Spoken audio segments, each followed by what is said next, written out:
Hey everyone, and welcome to the newest episode of the Jay Davis Show. I'm super excited to have our guest today. Today we are talking with Jeff Dance. He's the CEO of Fresh Consulting, and someone that we get to work with on a regular basis. Welcome to the show, Jeff. Thanks. Grateful to be here.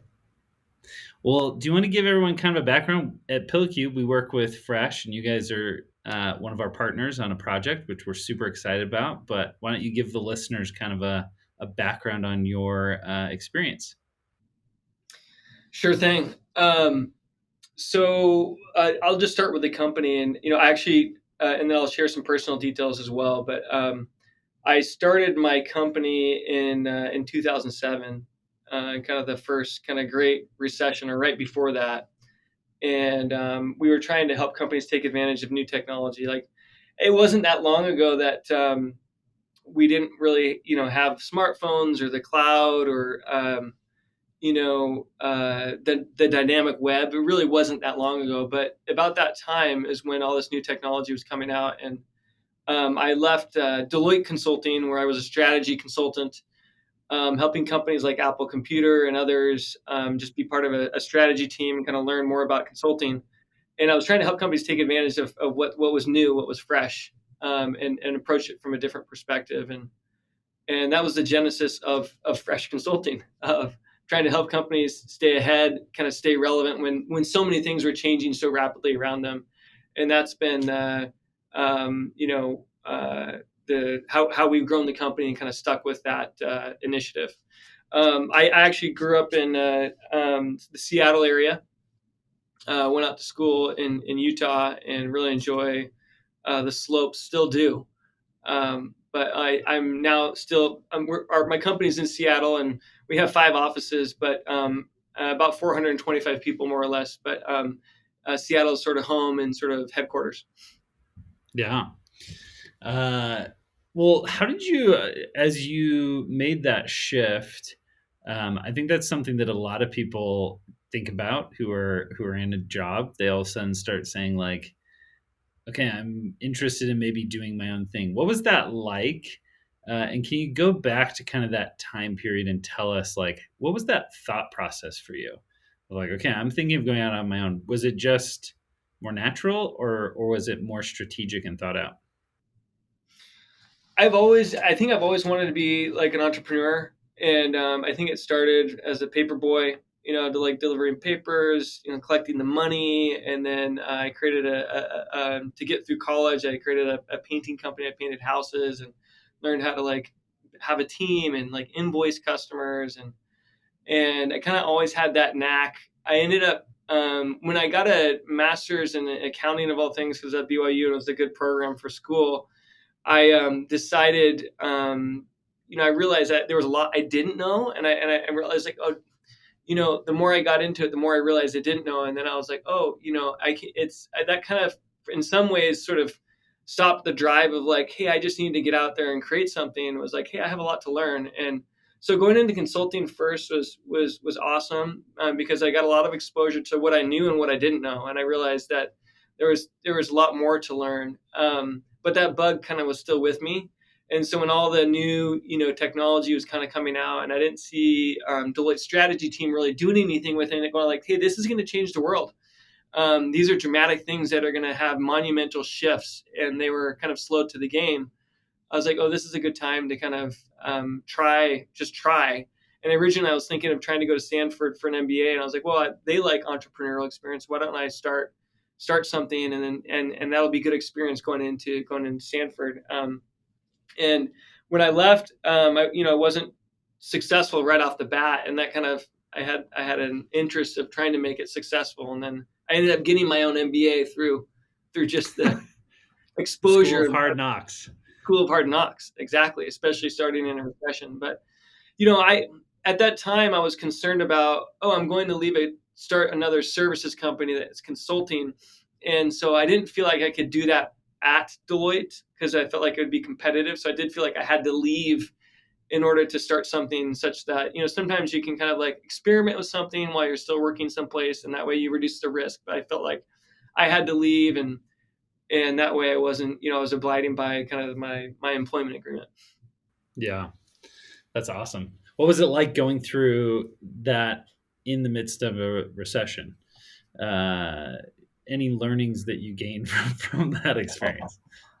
It's good to it's good to start something in a recession, because you definitely it's definitely different than in maybe a peak season. It was super hard, way harder than I thought. Having created some small things that were kind of successful in the past, I you know I we ended up moving in with my grandma's basement. I had to max out the personal credit cards, the company credit cards. I liquidated the little 401k I had, and I didn't take a paycheck for 2 years.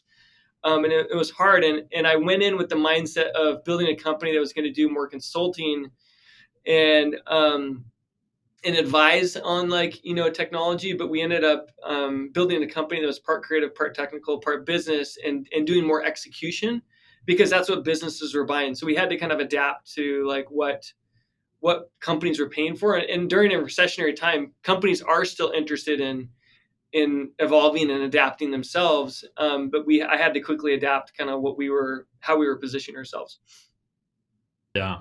No, I think that's a commonality amongst all entrepreneurs is usually, I think a lot of times people who kind of want to be an entrepreneur but struggle to get started over focus on the idea and like getting the perfect idea. And I notice entrepreneurs who just get going, they're like, we'll figure it out. And you get in and things shift. And exactly like you said, you're like, oh, I thought it was going to be more this. And then we pivoted to more execution, less consulting. And that's just the natural process. And it's a common thing I see amongst entrepreneurs. They're just willing to go in and mold the idea as they go, build the ship Mhm. as they're sailing it. Right. So yeah. As you look at those times where you saw that growth, I think a lot of times that growth for businesses comes as we often take big risks and make a big leap. Any that you can go back to that you kind of remember of like, oh, here was a big growth time for us, and it came about as we kind of made one of those shifts, or we realigned our strategy, or went into a new industry. I think for me it was more just like patience and it was just a difficult time to um, my wife was the breadwinner at the time because we weren't really making enough money for me to take my own paycheck, and she was a teacher, and we had like our first kid coming, and we were living. We moved from having some independence, kind of moving in with the grandparents to save some money and also try to help them in their later ages. But it was just more, I would say, patience of like sticking with it and going like, okay, we're selling stuff, and yes, it's services, but there's still people on the payroll, and it was more just sticking with it, knowing like, okay, there's a need, we have a service, and as we get bigger, it will work out. And our first big break was getting a big enterprise client, and it was T-Mobile, and we ended up having like a 10-year relationship afterwards. But it was helping them build their first mobile apps and helping them build a more social like enterprise application that reinvented how they collaborated internally on some workflow. And that was sort of like our first kind of big break, where I'm, after 2 years, where I remember getting the check and then like, okay, I can take my first paycheck, and this is like really, really exciting. I can finally pay myself. Yeah. I think it's so true, and I think it's something, especially coming off the time we just came off of. Things were really good for a pretty long period of time.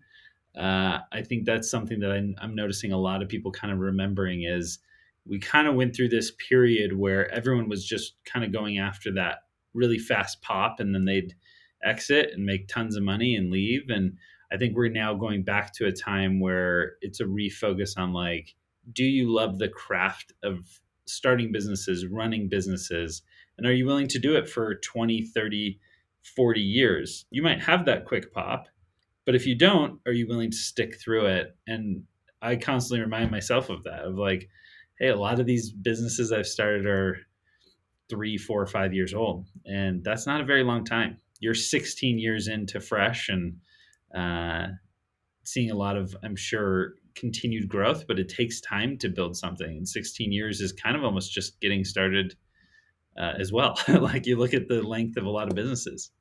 Yeah, I still feel like we're constantly having to innovate ourselves to stay kind of ahead and keep with our vision and our mission, and so we're constantly having to adapt. And growth for us is ups and downs. There's I think any startup is a roller coaster, no matter how successful they are. And we've seen a lot of high flying startups and successful companies crash and burn like shortly, in short order. I remember strategizing with CBRE on WeWork, kind of how WeWork was going to taking their lunch, and here we are. They just went bankrupt, but they had a higher valuation than the largest brokerage firm in the world at a period of time, Yeah. and I think the fundamentals do matter, and I think that's the season right now where people are paying attention to the fundamentals. Um, and so I think that if the fundamentals are there and there's a good exchange, then sometimes you need patience to build something that has value. And for us, I feel like the last couple of years have been almost like the startup time because we do a lot of work for tech companies and build a lot of product and a lot of tech. But tech companies, startups, and big tech companies there's been really a kind of a tech recession of sorts in the last couple of years, and so that's been a really new dynamic for us. It's been hard, and I feel like I'm like back in startup mode. It's like things are we're trying to stay as a growth company, but there's still a roller coaster ride of entire divisions that go away, or things that get dropped because the outside market really has shifted quite a lot in the last couple of years. Yeah, it's something that I think that is just the commonality is there's always going to be some new curveball, and you can never get too comfortable. It's Exactly. one of my favorite books is Only the Paranoid Survive by Andy Grove. So Nice. it's I'll have to just take it. I'll the have to take a read. yeah, it's a great one. Um, so if you could go back in time, what would you tell yourself in 2010? 3 years into the business, you've now started making a paycheck, so your wife is probably a lot happier. But what would you go back and kind of say, like, hey, what would you do differently? What would you do the same? What are some of those insights you would give people who are maybe in that earlier part of their process? Yeah. I would say sleep. Make sure to sleep. And I think I did 6 years until like 2 a.m. And I think that you don't realize it even as a young person, but like that takes a toll like on your health in unique ways. And so I think that sleep would be something that I would say to still prioritize to be like your best self. That's something that I would say. I think hard work, no matter what, is important, but I think you can still work hard and prioritize sleep too. You know, Yeah, so that's definitely something that comes to mind. Um, I think uh, what I would continue to do, like investing in talent and trying to hire people smarter than me and surround myself with people that are really smart versus pretend like I need to know it all or do it all. I think sometimes I try to do too much, and I would advise myself to delegate more. And that's kind of how we scaled. Was I had to like pull myself out of each position as we scaled because we started as one and then two, and then I kind of kept taking off hats. But I yeah. probably would have delegated more stuff sooner, and we probably would have grown a little faster if I would have done that. Yeah, I think that's a lesson that is super crucial. It's really interesting being a CEO and constantly. Sometimes I notice that with even my executive team that they're like, oh, I used to do this and now I'm having to hire someone. I'm like, dude, tell me about it. That is the life of being a founder. It's just constantly like firing yourself and hoping that there's something new for you to do. And I've had those periods where I'm like, what am I supposed to do now? Like I kind of have found these amazing people who it's great, and it's fun going through that process. It's fun going through it and saying, "Oh, well, what do I do? What do I want to do? What am I excited about? Where can I add value myself?" So I think that's a great point. Anything I think, man, if I could go back and say the same thing, I would say definitely hiring great people is like the thing that just that lesson just keeps coming back again and again and again. What tips would you give people who I think a hiring people just in general helps you to delegate because you start putting some people on the payroll and that gives you some pressure of like I got to leverage the talents and skills of these people I've now brought in and make sure that I can keep paying them. But what recommendations would you give, or what have you learned about hiring? Because I think it's one of the most like a huge game changer, but also one of the most difficult things to do as a company. Yeah, yeah. I think one of the things that I've found in hiring, I've hired hundreds of people over the years personally, um, is I think the best thing I've found is show not tell. In that if you have the opportunity to have someone show you how they work in a little micro test or a period of time or a 1 month, 2 month, 3 month contract to hire, anytime you have that opportunity, like try to take it. Sometimes that's hard when you're pulling someone from another company, but we found the most qualified people that seem amazing that don't do nearly as well as someone who is unqualified but still has seems like they have all the right capabilities that blow you out of the water. And I think so. Finding sometimes the diamonds in the rough, or thinking about the maybe the money ball strategy or whatever. It's like it's sometimes it is hiring the people with all the right experience, and sometimes it's hiring people with the right culture and the right attitude and the right capabilities. And I think the best way to decipher is to try to any sort of test period. And that could be like uh, um, 4 hours of doing something that is a typical duty of that job. But we often pay people to do that because we're not trying to ask them to like all overextend. But then you can see someone in that context of what they'd be like to work with versus like everyone putting on their best foot forward in an interview. Yeah.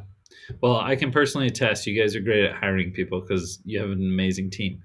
In working with them, I'm always blown away how much I enjoy working with them. They're just great people, and they're really talented, which is I think that's it's kind of that perfect uh, kind of like target, or that kind of like I'm trying to think of the word, but like you're always trying to find that magic where someone's a great person who's also talented.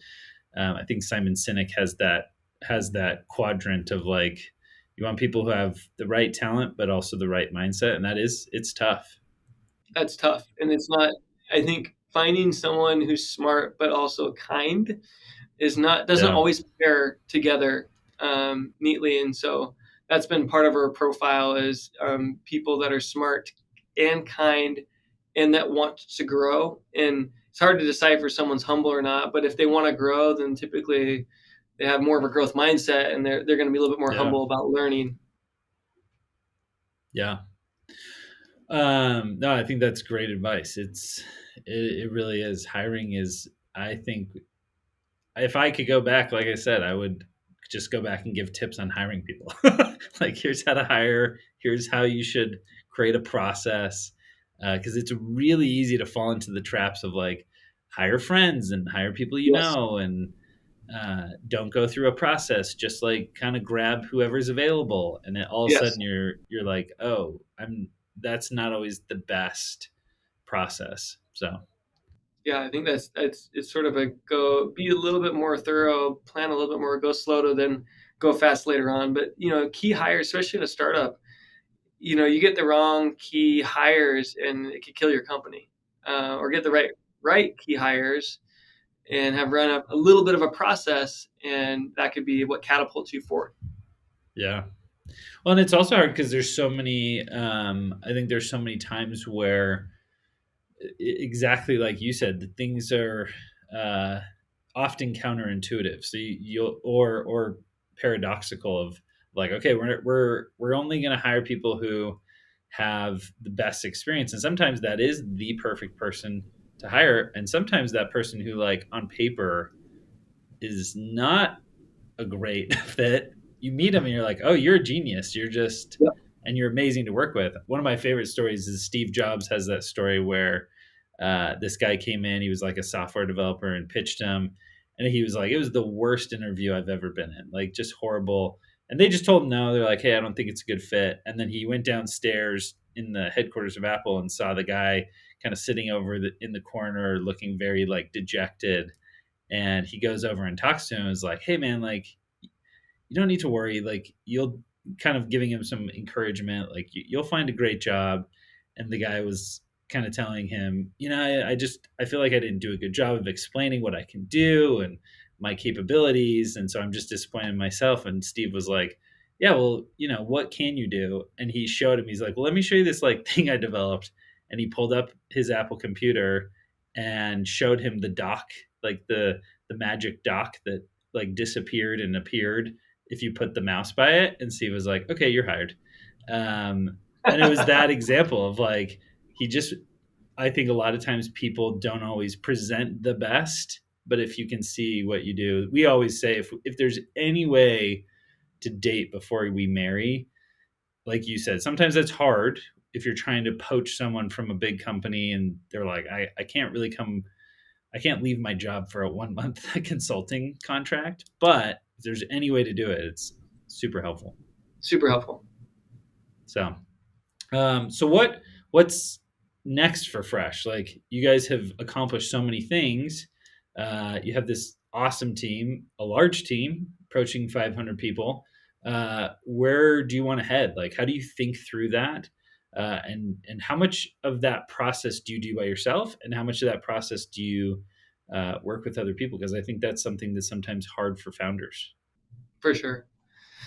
Yeah, I mean, I think there's part of like who we are that's still with us, and that is creating the future together and trying to work on future forward things. Like for example, working with you as a proven smart founder who has visions of products that can change the world. It's like, hey, that's a strong fit with Fresh. It's like we want to work with and through other companies to create great products that can improve lives, that can change lives.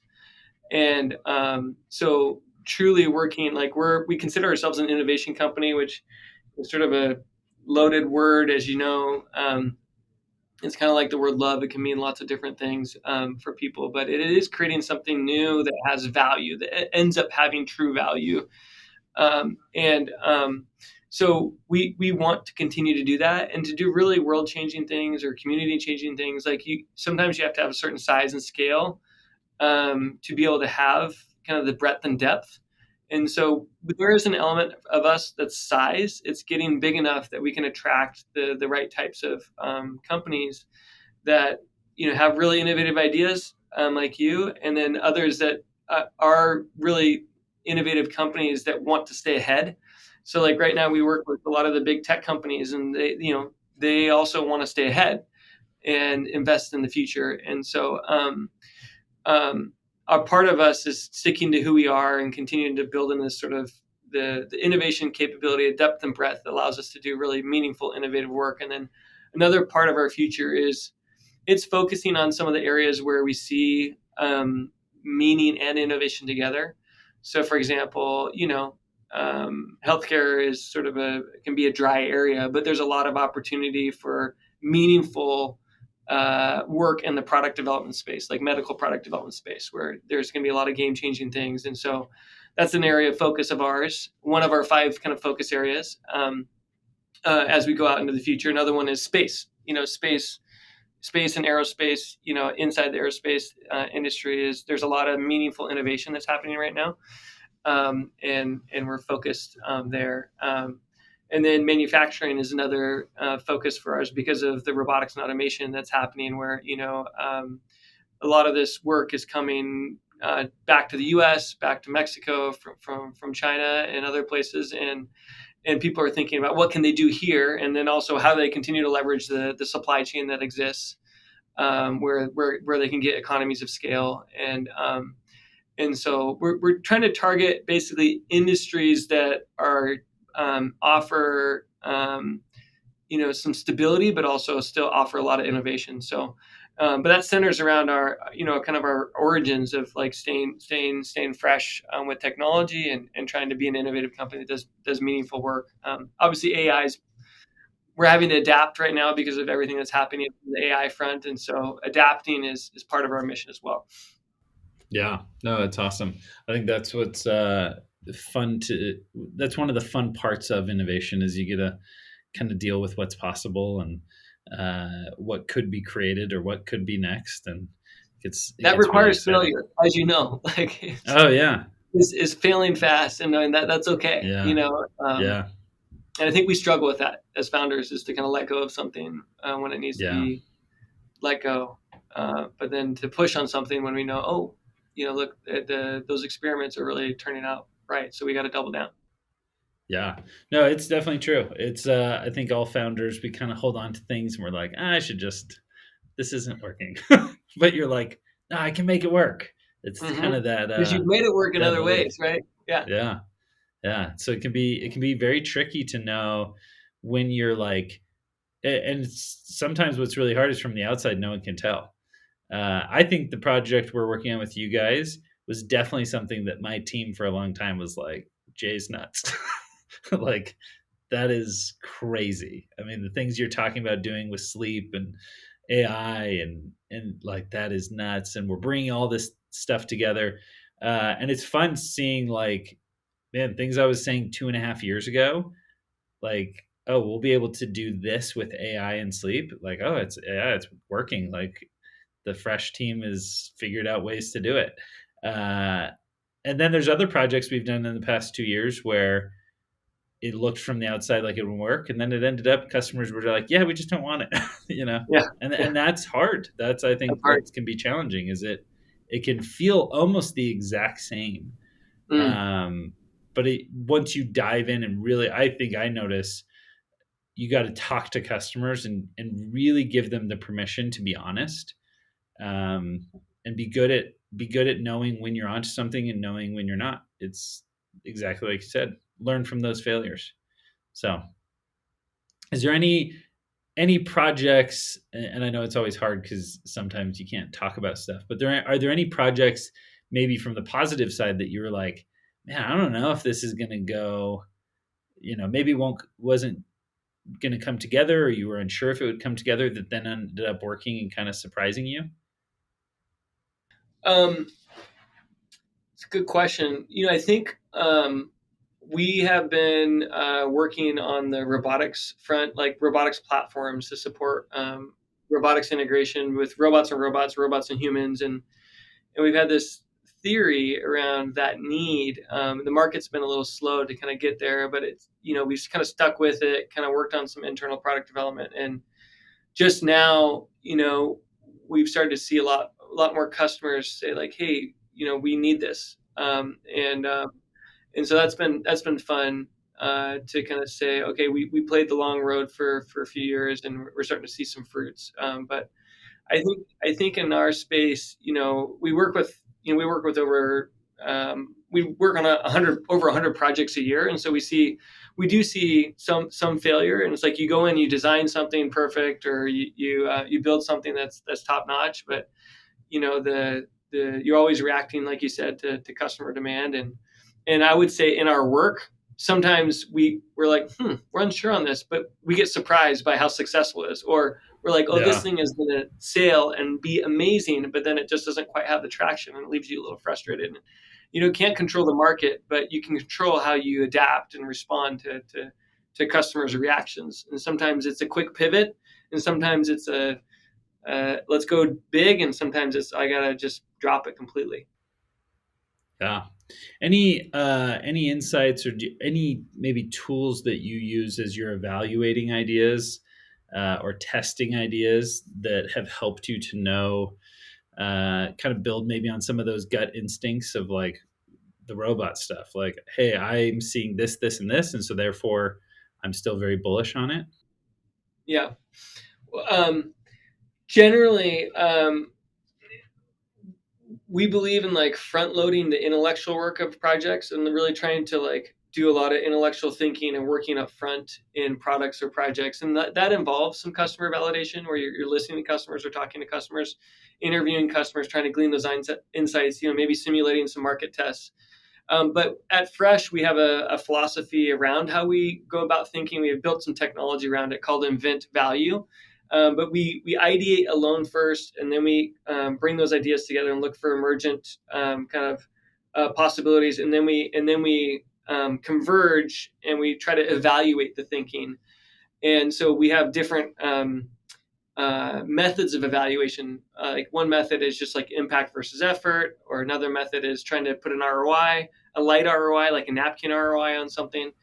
And we Yeah. have a bunch of different methods of evaluation. So we ideate alone first to avoid groupthink, and then we look for those emergent connections, and then we try to evaluate the thinking and sort of that flow. And so you get some divergent thinking and some convergent thinking, and that general framework is something we've been using for 7 years to try to help sharpen our kind of the intellectual side of the work that we do up front. And then as soon as you have that, then it's like prototyping. Really, if you can prototype something and get it in front of customers, whether it's an app or whether it's a product or a robot, then you're gonna glean a whole bunch of stuff versus taking it all the way down the road and then finding out if customers want to buy it or not. Yeah, I love that. Have you guys? Where could someone learn more about kind of that process with you guys?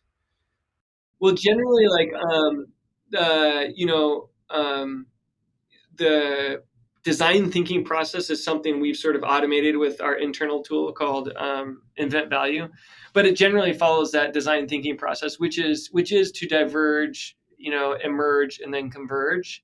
And it does follow suit of like the general like Google Sprint methodology, like their book on sprints, and Yep. it's trying to simulate a lot of things in a short amount of time so that you get those insights and front load the intellectual work, because typically the intellectual work can be backloaded, and then people end up with like really costly projects or really costly products because they haven't done enough kind of rigor on the thinking side up front. Yeah. No, I think that is such an amazing point, and it's something I see in working with you guys. I mean, as we did like a lot of this strategic retreat or kind of strategic meetings, Mm-hmm. it was really awesome. Like from our perspective, it was fun to see that it wasn't just like immediately like, okay, so what chip do you want to put in this? It was like, hey, let's really think about like, why are we doing what we're doing? Is everything that we're doing necessary?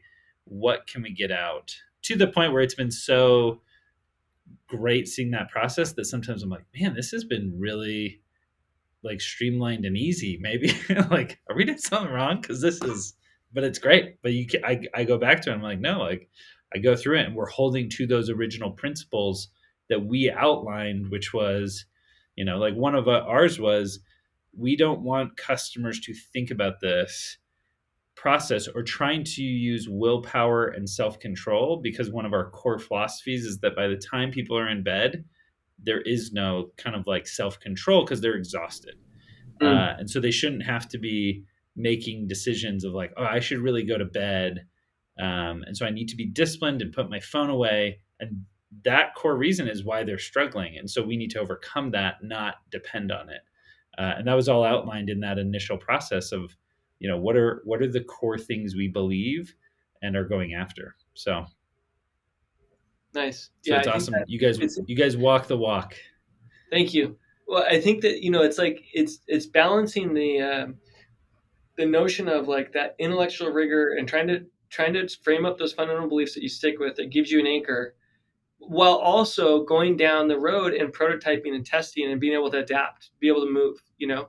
And so I think it's sort of there's sort of like both sides, but sometimes we run into something and we don't do some of that thinking up front. And so it's trying to find that harmony, I think, where you are doing some you are trying to front load and be really smart about how you go tackle something, but at the same time you're going down the road going, okay, where do I need to adapt because customers are telling me something different.